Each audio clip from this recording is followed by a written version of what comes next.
আমরা তো ঠোঙ্গাটা ইউজ করতেছি না, রাইখে দিছি। তুমি কি এটা বাসায় নিয়ে খাও? শুনেন, আমি একটা কথা বলি। তুমি বাসায় নিয়ে যাও? ঠোঙ্গা দিয়ে দিচ্ছে, ওজনের কারণে আমি পয়সা রেখে দিচ্ছি, এটা আমার চেঞ্জ করে দিবে। ফালতু কথা বলো না, তোমার ঠোঙ্গা যত। এই ঠোঙ্গাগুলি নিয়ে যাও। কত কেজি? আপনার 14.5 কেজি টিকে আর কি, সর্বনিম্ন বা 14 কেজি এরকমই থাকে। কত থাকে? 303। আপনি বেচতেছেন কত করে? এটা তারিখ দেওয়া আছে, তারিখ দেওয়া আছে। আপনার এই বলো, মুখস্থ করো। যখন আমরা শিখাইতে হবে মুখস্থ করো। যে চটের ব্যাগ পাওয়া যায়, কাপড়ের ব্যাগ পাওয়া যায়, পলিথিনও পাওয়া যায়, পলিথিন বিক্রি করবা, কিন্তু কাপড়েরটা পাওয়া যায় না। বলো, পাওয়া যায় না কি যায়? কসমেটিক্সের দোকানে পাতা কাপড় চেক করে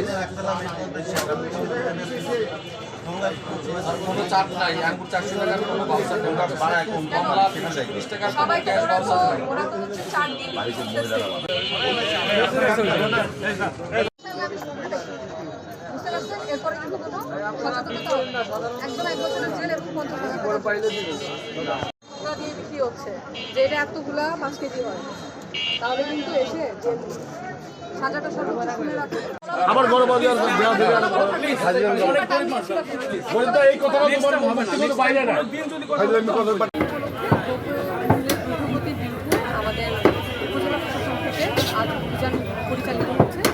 অভিযানে আমরা আজকে সকালে এসেছি মাংস বাজারে। মাংস বাজারে দেখা যাচ্ছিল যে প্রত্যেকটা ব্রয়লার মুরগির কেজি একটু 10 টাকা করে বেশি রাখছিল, 190 টাকা করে লিখে রেখেছে, 190 টাকা কিন্তু বিক্রি করছিল 200 টাকা করে। এবং গরুর মাংসের যে বাজার সেখানে 780 টাকা, কোথাও কোথাও 800 টাকায় বিক্রি হচ্ছে। এরকম অভিযোগ পেয়ে আমরা আজকে সরেজমিনে যাচাই করতে আসি এবং সরেজমিনেও অভিযোগের সত্যতা পেয়ে আমরা এখানে মাংসের যারা দোকানি আছে এবং ব্রয়লার মুরগির দোকানি আছে তাদেরকে আমরা জরিমানা করেছি এবং একটি ছাগল বা খাসির যে মাংস বিক্রেতা তাকেও জরিমানা করেছি। কারণ তিনি খাসি এবং ছাগল দুই রেট থাকা সত্ত্বেও 1100 টাকা কেজি এবং 1200 টাকা কেজি তারা বর্তমানে বিক্রি করা সত্ত্বেও তারা দুইটাকে একটা ছাগল বলে বিক্রি করছে এবং 1200 টাকা করে রাখছে। সেক্ষেত্রে ভোক্তা প্রতারিত হচ্ছে। ভোক্তা অধিকার সংরক্ষণ আইনের আওতায় তাদেরকে আমরা জরিমানার আওতায়